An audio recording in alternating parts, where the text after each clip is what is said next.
What's the best way to help somebody who's hurting?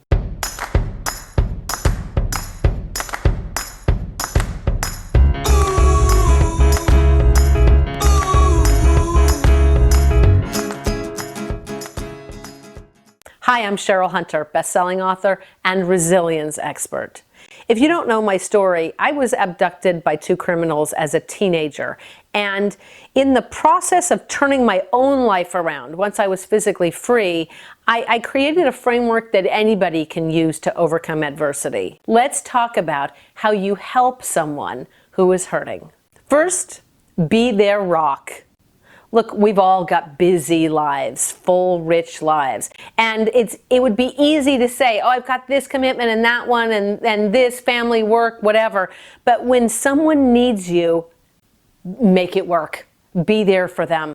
Put things aside, have it work, and show up for them, like physically. Bring them things, food, whatever it is, call, message, text, whatever. But just do it over time.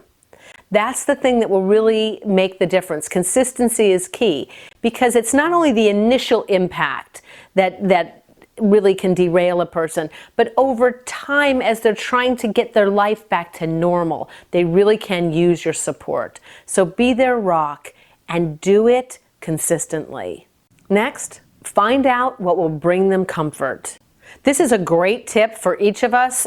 All the time we can start to be thinking about this. If we can do it in anticipation of when we're hurting, it's best. But if you're talking to someone who's hurting, find out what it is that can bring them some comfort, that can console them when they're inconsolable. Now, nothing's going to totally wipe the slate clean. I'm not in fantasy land here. But find out, do they need to have people around them? Will that help buoy them up? Do they want to be left alone? Do they want a complete change of scenery by going to a new place or traveling? Do they need to be kept busy? Find out what it is and then help provide that for them. Don't do what you think they need. Ask them what they need, what will give them some comfort and peace of mind at this time. Next, come together.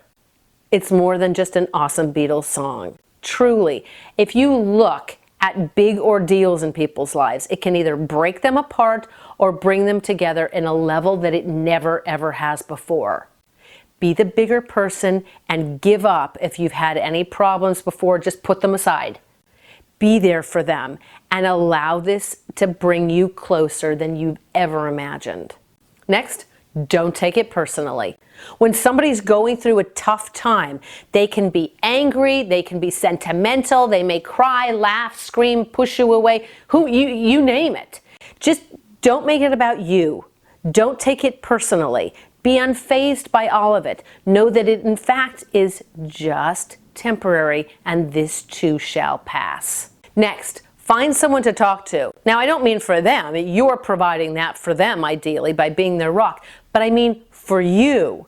You may, in the process of being a caregiver for someone, need to simply outflow, need to simply empty the bucket, need to simply get it all off your chest. Find someone in a safe space, somebody who's not going to do anything with what you say. Just hear it and let it go. And just let it go. This will allow you to be able to be a blank slate, to show up for your loved one and be there for them.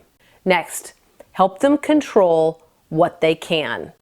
One of the most debilitating aspects of dealing with trauma is that it often leaves us feeling like we're completely out of control. We can't control the things that happen to us if in fact this horrible thing happened.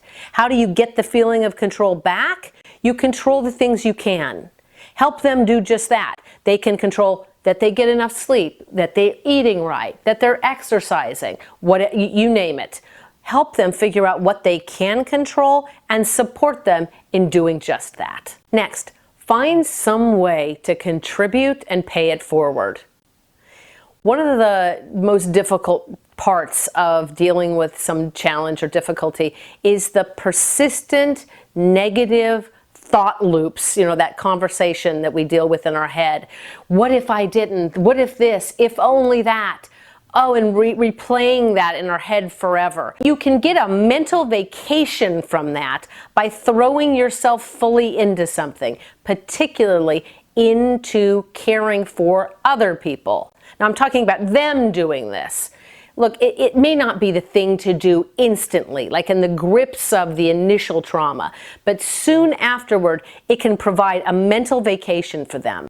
And because, let's face it, there's always somebody who's got it worse, it can be a great perspective shift by having them go in and work with those people that really need it more.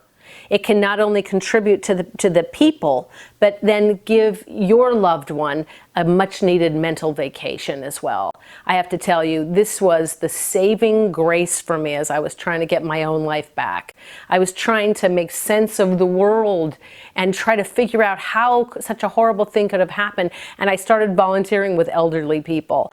And I was so in, like, over my head by so much, doing it so much, spending so much time there. I got 6 of them just because I wanted to really put myself in it, that I couldn't think about myself. I had to think about these fabulous, crazy, fun, hysterical people I was with.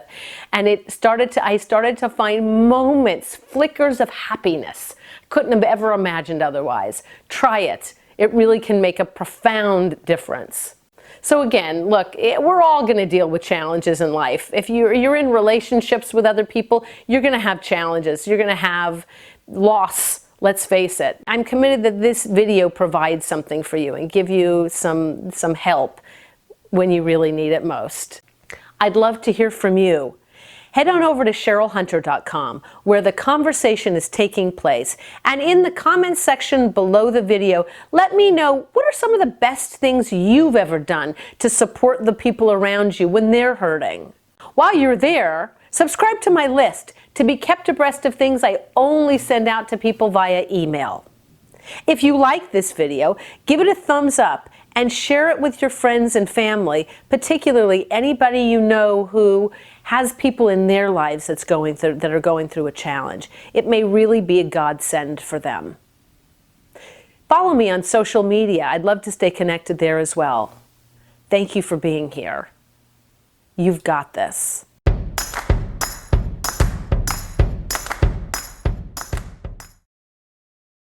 We've all got busy lives, challenges, families.